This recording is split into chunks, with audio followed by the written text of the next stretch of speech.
Monsieur Eric, mais à quoi sert l'angle au centre? Bonne question, toi, dans le fond de la classe. En fait, l'angle au centre, c'est la meilleure méthode qui existe pour tracer un polygone parfait, c'est-à-dire une figure géométrique dont tous les côtés sont égaux, avec peu d'outils, comme je l'ai si justement fait tout à l'heure. Évidemment, c'est aussi ce qu'on va utiliser comme façon de faire, comme manière de procéder pour faire un diagramme circulaire qui est extrêmement utile lorsqu'on parle de statistiques ou tout ce qui est en lien avec cette notion sur laquelle on reviendra plus tard. Donc, qu'est-ce que j'ai fait pour commencer? Ben, il faut que d'emblée, je décide en combien de sections, en combien de côtés je veux dans mon polygone parfait. Là, je voulais un hexagone, c'est-à-dire une figure géométrique avec 6 côtés parfaitement égaux. Alors, j'ai pris mon cercle, un cercle, la mesure d'un cercle complet, une rotation parfaite, on sait que c'est un 360 degrés. Ta-ta! Donc, 360 degrés, ce 360 degrés-là, si je le coupe en 6 sections égales, je vais arriver à créer une figure géométrique à 6 côtés égaux. Donc, j'ai pris mes 360 degrés que j'ai divisé par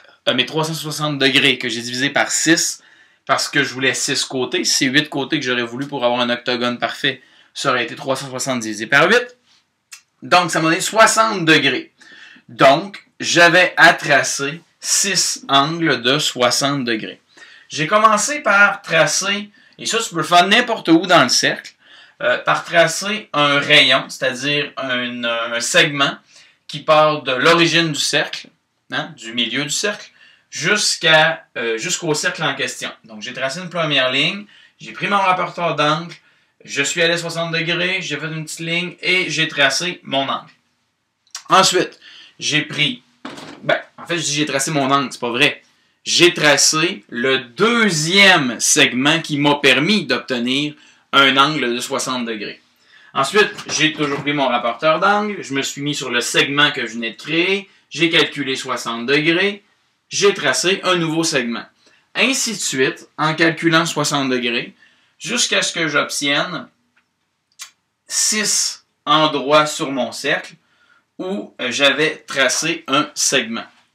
La dernière étape pour obtenir mon hexagone parfait, mon polygone à 6 côtés, c'était de relier ces 6 points-là, 1, 2, 3, 4, 5, 6, que j'avais obtenu grâce à ma division initiale de 360 degrés en 6 segments égaux. Donc, j'ai relié ça et j'ai une figure parfaitement parfaite. Comme moi.